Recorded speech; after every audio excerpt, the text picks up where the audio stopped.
Hello and welcome to First Watch. As a reminder, First Watch is a special show that is a series by the Star Bros. I'm joined here by my bro host, Ben Skywalker. And I'm here with my bro host, Jan Solo, as always. And we are going to be discussing new Star Wars content on First Watch every week. And right now, of course, the talk of the town is The Mandalorian. So this week we are reacting to Chapter 12, which is called The Siege. We are roughly halfway through season 2. So, dude, before we jump into this one, I just want to point out one thing, kind of like a piece of meta-analysis almost, and I want to get your reaction to it. Shoot. So, at this point, if you think back to all the content we got leading into The Mandalorian season 2, whether it was the trailers or whether it was like that big spread that they got in Entertainment Weekly or whatever else, it gave us, bits and pieces of different things. Like we got to see Sasha Banks with her hood pulled up on the docks, and we're trying to figure out where Mando was going on this boat and stuff like that. Like we got a ton of stuff to sort of anchor to and speculate about. And what nobody's talking about, in my opinion, is the fact that we've exhausted all of that. I'm so glad you said that, because I had that exact same thought. Yes. This past week. I went, wait, that trailer, I think we've literally seen everything that was in that first trailer that we got, the only trailer that we got. And I didn't see all the other images that dropped, but we have literally exhausted it. Like you said, we have no idea. And to your point, we are at the halfway point. This is the halfway. There was only 4 chapters of this season that we've gone through, and we have 4 more, and I have no idea what's coming. More and not a clue to go off of. Yeah, I was thinking when we were watching this last week's episode, when the speeder bikes go flying off of that ramp and down the side of the hill, I remember thinking, okay, that's it. There's nothing else that we're going to get that we have seen before. Meaning we are going into chapter 13, 14, 15, 16 completely blind. Mm-hmm. And we are going to be probably surprised left and right for the rest of the season. I mean, we've got a hint of what might be coming next, but we really don't have anything visually to anchor to. So yep. I'm so excited at this point. Well, especially with the cliffhanger that they left you on, which is a very menacing and dark one. And I'll say my reaction to this first, I've only seen it the one time, actually. It's been such a busy weekend for me that I haven't gotten to see it a second time. So this is literally my reaction to my only watch that I've had. And I was gripped. I was on the edge of my seat the whole time, especially when they realized that they had left the child unattended and they had to go back and make sure that he wasn't taken, that he was okay. That scared the heck out of me, and I was there, I think, probably 10 minutes, and it felt more like 30, just wanting to see, was the child okay? Mm-hmm. It killed me to think that Moff could have already gotten the child. Yeah. And this episode, I think they did a really nice job again of having some really quick pacing, and the action was really intense. And I think you and I were messaging about it, some of the best action probably of the whole series in this episode. Yeah. So credit to Carl Weathers, but I think because of the action and the pacing, I kind of lost track of the fact that it's a less than 30-minute episode, because there was just so much to worry about constantly. Yeah. Whether it was the child or whether they're being chased by TIE fighters down a canyon as they're heading back to town or whatever it was. There's just loads to worry about. But dude, what are some of your big takeaways from this episode? What were some of the things that sort of struck you on your first watch? Well, first of all, I think the episode loads you. I can't even say that word. The episode lulls you into a sense of security, and it makes you feel like, first of all, this is wonderful. Look at what's happened to Navarro since we've been here. There's a school. There's people that are just standing by waiting to fix your ship because it's been hijacked by Mon Calamari. It just looks perfect, and I love that you get they gentrified it. Yeah, and then Cara Dune too as the marshal was the other thing I was gonna say. I really like seeing that. Go ahead. What were you gonna say? I was just gonna say they suburbanized the town. It's totally boring and quiet now. And the places where there were even little bits of trouble, like in the old covert. Yeah, it's pretty much all taken care of now, and that's because the marshal, sort of the end of it. The marshal in town has laid down the law and said this is it. it all looks to be back to its old, suburban self, with Yep. the one exception that ends up being the mission of the episode, Hmm. right? Which again, I love it. I love that Navarro is now a peaceful lava planet that maybe you want to just go and either raise a family on, or maybe even retire on. Who knows? Maybe it is a good place to retire. But can I point out one thing that I'm trying to get to the bottom of it at this point? So Cara Dune has this sort of like crazy sort of hand-to-hand combat scene that is really intense. But then at the end of it, she saves this little, almost like ferret-looking creature. So the actress who plays Cara Dune, and her name is Gina Carano. Her name was escaping me for a second. But over the weekend, she was tweeting, and she tweeted a picture of the little ferret thing and referred to it as a womp rat. And we've never seen a womp rat in Star Wars before. And there's two possibilities here. One is that we've just met our first womp rat, or two, she may just be using that term endearingly, as seems to be common course in Star Wars, where if you like somebody, you refer to them as a little womp rat or whatever. So she might just be doing that, or I don't know, maybe we saw our first womp rat and didn't even realize it. I hope that really was, because if anything, that kind of feels like a womp rat. It's pretty endearing. Everything that they said sweet about him. Yeah. Yeah, that's really interesting. I hadn't picked up on that. Well, and if that is, then what a great little Easter egg that we didn't even know we wanted, and an interesting way to disclose it too. Like, let's wait for Favreau and Filoni maybe to confirm it, but well, more to come on that. Yeah, so I thought it was really good to see all the gang get back together. Carl Weathers, coming back as Grief Karga again, and not only that, but directing this episode and getting a chance to, be in front and behind the camera. And speaking of in front of the camera, a lot of eagle-eyed viewers are able to catch something pretty funny, I think, that has taken the Twitterverse by storm. You know what I'm referring to, I think, right? I think I do. Shy Jeans guy. Yes. As he's been nicknamed by some of us.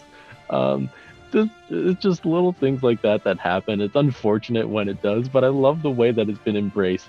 It's just totally. He's part of the universe now. Let's cosplay as him. It's great. Yes, that's definitely going to be a thing. For anybody who missed it, there is a scene where, again, we're talking about Chapter 12 and the siege, and the actual siege is the gang all kind of gets back together. So Grief Karga, Cara Dune, the Mandalorian, and the Mythrol guy, and they siege this Imperial base, and they're kind of storming through, and they're fighting and whatever. And one of the action scenes, they're in a hallway. And you can see one of the members of the crew, I guess. You can see sort of just the left side of his body. So just like his arm with a watch on it, his jeans, and one sneaker. And people are, like Ben said, people are already committing to cosplaying this guy. It's a pretty easy cosplay. You could do it every day if you wanted to. I think I found my first cosplay character personally. I think I've told you the story once of where I went to a party as a 18-year-old kid, and it was supposed to be like dress up as your favorite character or something, and I had just gotten a haircut. I walked in and they went, "Who are you supposed to be?" And this was like time of Lord of the Rings, and the first name that popped into my head was Elijah Wood, so I just went, Elijah Wood. And they all looked at me and said, "You totally pull it off." And they were dead serious. Like, they believed me that I was actually trying to be Elijah Wood. It was like, all I had to do was put on some jeans and a nice button-up shirt and mess up my hair, and that was it. And think on your feet, which you did. Really nicely done. But a lot of people are going to be cosplaying Shy Jeans guy. There's another Easter egg in here that people are starting to latch on to, and that's the fact that when they're in kind of the downtown area and they're about, I think, to head into the school, in the background you can see a statue of IG-11. The town's kind of memorialized him and his contribution to running the imps out of town, I guess. So, he's got his one foot up, like triumphantly, like he's sort of climbing up onto the pedestal. It looks pretty cool, but I never would have caught it. And I never would have caught Shy Jeans guy either. But I saw somebody on Twitter posted something like, "What are you guys watching this frame by frame?" And somebody else was like, "Yeah, it's Star Wars." Like, obviously people are dissecting every second of it. And I'm gonna let them do it because I'm gonna benefit from them doing that, and I don't have to Oh spend all the yeah. time doing it. Oh yeah, dude. We all benefit from those people's detective work. So keep doing it. Totally, We love it. We applaud it. please. The other thing I thought of was how long has gone between what happened on Navarro when we had Moff Gideon come into town.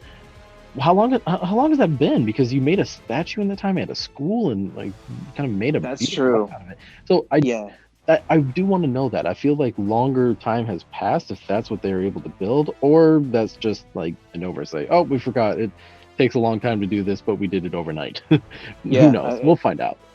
Yeah. It's tough to say, but yeah, I guess once you run the Imperials out of town, if you try to establish some kind of new law and order, then maybe you can turn things around quickly. But I'm thinking True. it's like months or years. It's not like a few days or a few weeks. But Yeah, that's what I would um, imagine.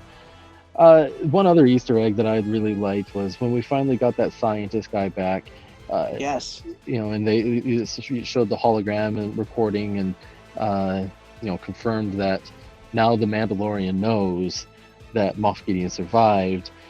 Once he finds out that this recording is 3 days old, and you see those bodies and those like I don't know, cryptic looking uh, bacta tanks or something, and he drops a little word, and I picked up on it immediately. Asked my wife. We were sitting there, and he says M count, and I went, Hmm. and I just Hmm. chuckled a little bit. She's like, "What are you laughing about?" So they brought back midichlorians. They did Yep. it. They just Yep. kind of covered it up a little bit. Yep. Uh, The I sort love of that. hotly contested, controversial, um, science-y sounding answer for force sensitivity and for evaluating people as being force sensitive. I can't remember how many times midichlorians are actually mentioned in the prequels, but for some people, one was enough.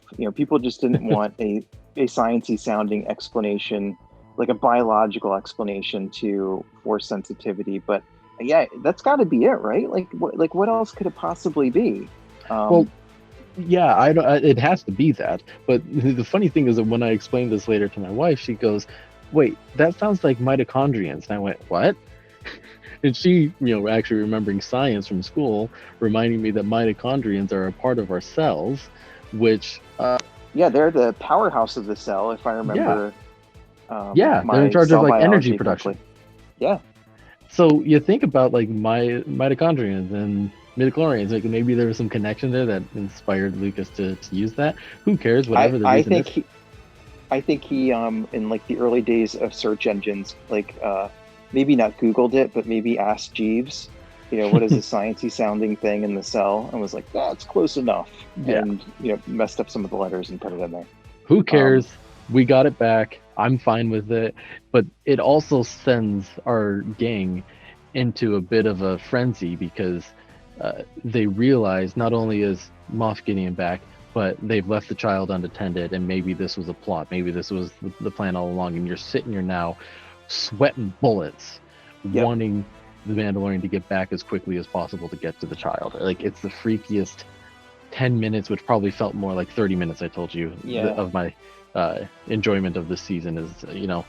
So I just loved the chase and loved all the action that followed, Hmm. but I just wanted them to get to the child.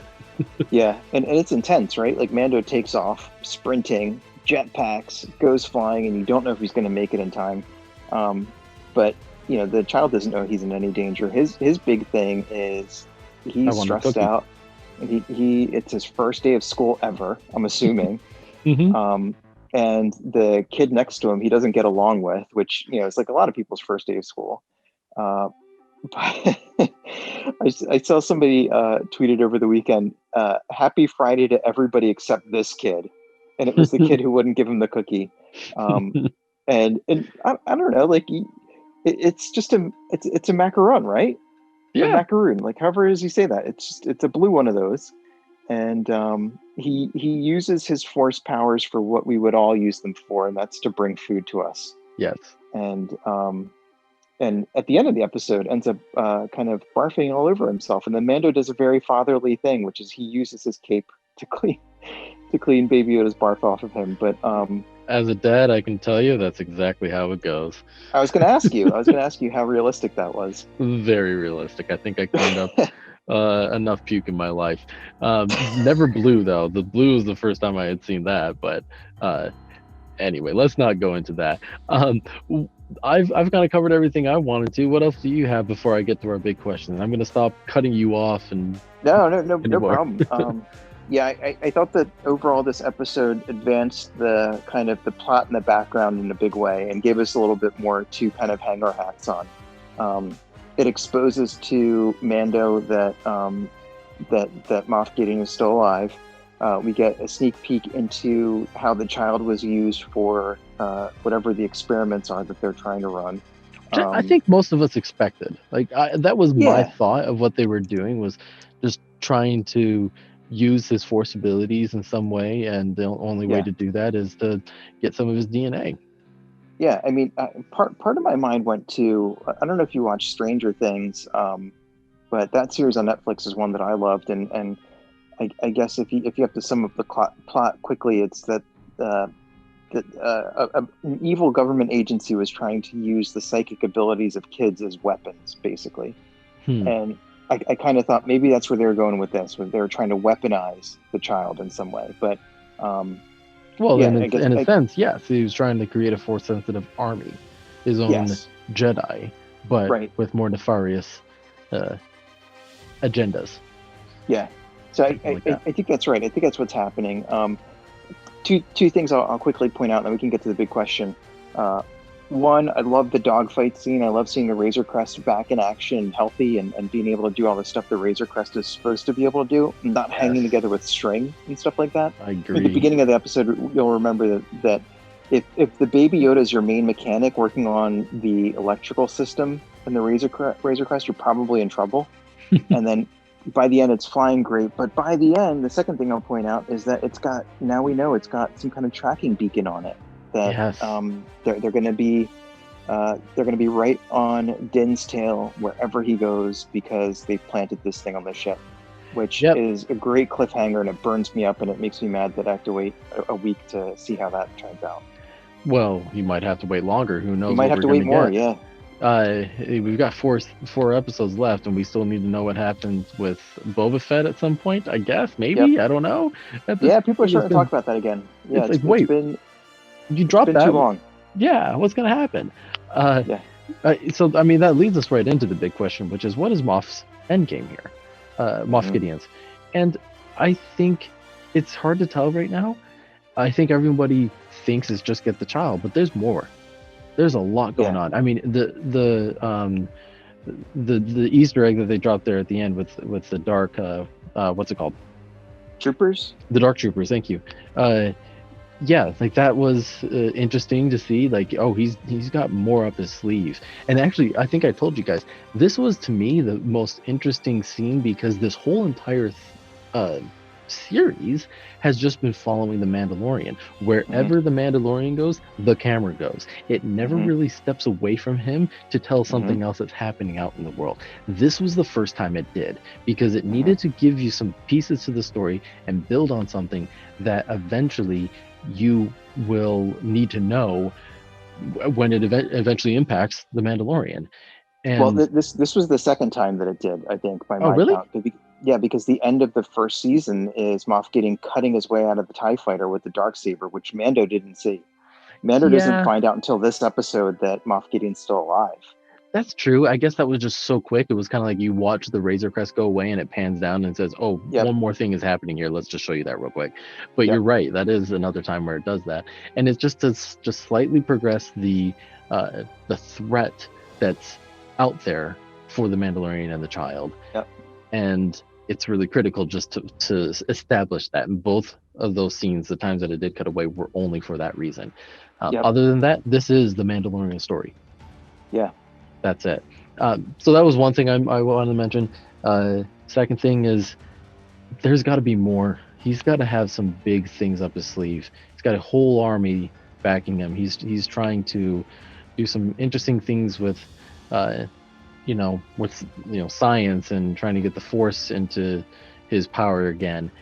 It just, there's more to it. Maybe he's trying to become Force sensitive with that blood and wants to test it on a bunch of other subjects first. I don't know. Yeah. I was thinking about that because we don't have any indication that Moff Gideon is force sensitive. Right. But because that's a power that can be exploited to advance your own power understanding, who wouldn't want that? Right. But I think back to Chapter 8 in Season 1 when Moff Gideon is standing outside of the building where Cara Dune, Greef Karga, and Din are all pinned down.